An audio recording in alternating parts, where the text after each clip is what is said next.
आधार कार्डसाठी नागरिकांना सोसाव्या लागणाऱ्या त्रासाच्या विरोधात शिवसेनेने महापालिका अधिकाऱ्याला घेराव घातला। आधार केंद्रातील कर्मचारी बाहेर, मशीन बंद, केंद्रांची कमी संख्या आणि नागरिकांची होणारी गैरसोय या विरोधात शिवसेनेने हल्लाबोल करून महापालिका अधिकाऱ्याला घेराव घातला। शिवसैनिकांच्या या दणक्याने ताळ्यावर आलेल्या महापालिका प्रशासनाने आधार कार्डची यंत्रणा पुन्हा कार्यान्वित केली। शिवसेनेचे आमदार चंद्रकांत मोकाटे यांच्या नेतृत्वाखाली महापालिकेत आंदोलन करण्यात आले। शहर उपप्रमुख नगरसेवक प्रशांत बधे, राजेंद्र शिंदे, नगरसेवक योगेश मोकाटे, नितीन पवार, राजू कुलकर्णी, नंदकुमार घाटे, नारायण सुतार, विलास सोनावणे, नवनाथ जाधव, किरण साळी, महिला आघाडीच्या संघटिका राधिका हरिश्चंद्रे इत्यादी शिवसैनिक यात सहभागी झाले होते। शहरांची लोकसंख्या सुमारे 25 लाख असून आतापर्यंत 70% लोकांना आधार कार्ड मिळालेले नाही। गॅस कनेक्शन, बँकेतील खाते उघडणे यासाठी आधार कार्ड नसल्याने अडवणूक होत आहे। आधार केंद्राची संख्या कमी असल्याने नोंदणी करूनही अनेक महिने आधार कार्ड काढण्याची प्रक्रिया पूर्ण होत नाही।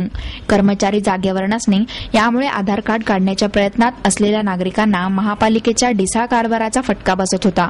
या विरोधात नगरसेवकांनी अधिकाऱ्यांकडे वारंवार तक्रार केली, तरीही कारभार सुधारत नसल्याने शिवसेनेने उपायुक्त मंगेश जोशी यांना घेराव घालून जाब विचारला।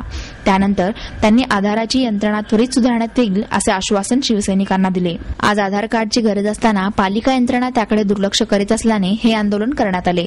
शहरातील केंद्राची संख्या वाढवण्यात येणार असून जास्तीच्या मशीन उपलब्ध करून त्वरित आधार कार्डची प्रक्रिया पूर्ण केली जाईल असे आश्वासन अधिकाऱ्यांनी दिले आहे, असे आमदार चंद्रकांत मोकाटे यांनी सांगितले।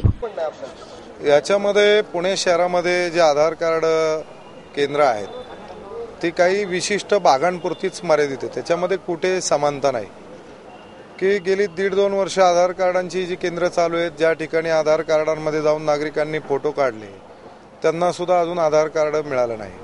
म्हणजे पुणे शहरामध्ये 1000 आधार कार्डांच्या केंद्रांची गरज असताना प्रत्यक्षामध्ये 98 चालू आहे असं प्रशासनाचं म्हणणं आहे। पण ते तरी कितपत ठामपणे चालू आहे, त्याच्यातनं किती लोकांना आत्तापर्यंत आधार कार्ड मिळाली याचाही प्रशासनाने विचार करणं गरजेचं आहे।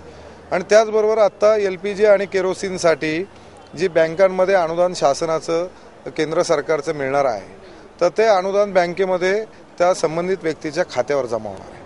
आणि ते जमा होत असताना त्या बँकेमध्ये खातं काढायचं आहे आणि ते खातं काढत असताना बँकेने आणि गॅस वितरकांनी या ठिकाणी प्रत्यक्षामध्ये संबंधित व्यक्तीला, नागरिकांना आधार कार्डाची मागणी केलेली आहे। आणि आता 70% पुणेकरांमध्ये आधार कार्ड नाही, शहरामध्ये आधार कार्ड नाही आणि 30-40% पण आधार कार्डांचं आत्ता वाटप झालं नाही। मग अनुदानही जमा होणार नाही, बँकेत खातंही उघडणार नाही। मग हे कोणत्या दिशेने आपण नक्की काम प्रशासन करतंय याचा जाब विचारण्यासाठी या ठिकाणी शिवसेना महिला आघाडी आणि शिवसेनेचे युवा आणि शिवसैनिक आणि सगळे पदाधिकारी आणि नगरसेवक जाब विचारण्यासाठी या ठिकाणी आले होते।